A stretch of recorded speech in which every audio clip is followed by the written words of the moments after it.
welcome Emma today.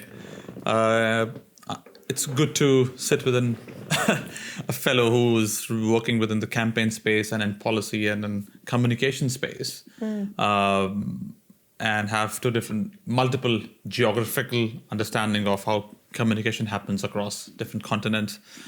Would love to, and I'm very interested in your thoughts and views on many things. But before I delve into that side, I would like you to talk a bit about yourself, what you've been up to, and what you like and dislike. All right. Many questions in one. And yeah, we have a shared love of people. I can already tell that straight away. So this should be very fun as we dive into society and humans and how we interact with each other.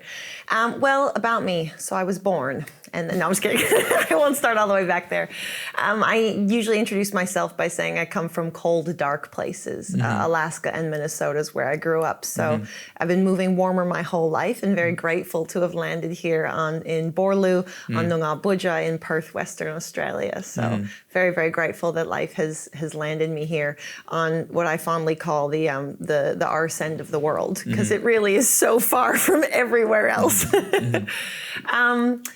My career, my craft is in conversations. That's the skill I've been honing over my lifetime, really. It started professionally back in 2008 when I was working to elect Barack Obama in northern Minnesota. That was a really special election, and I was a wee 17-year-old, very idealistic, optimistic. How can we change the world? And of course, we were electing Barack Obama, a very amazing candidate, but kind of a courageous choice at that point, being the first Black president. And then in Minnesota, we were also electing as Senator Al Franken, who was a comedian on Saturday Night Live. So I'm calling into conservative northern Minnesota, trying to elect a Black man and a comedian. Those were some tough conversations. So that was sort of my first start in campaigning. And campaigning took me across the states and really around the world, because that's what brought me to Western Australia, to first elect Mark McGowan, but then to run the marriage equality campaign in Western Australia later that year in 2017. And that was an extraordinary campaign, the marriage equality campaign. It was sort of the pinnacle of my campaigning career. I hung up my hat after that. I'm like, this is done. We're beautiful, amazing. And it was I think the reason why I loved the marriage equality campaign specifically was because it was so community driven, and it was a very simple issue.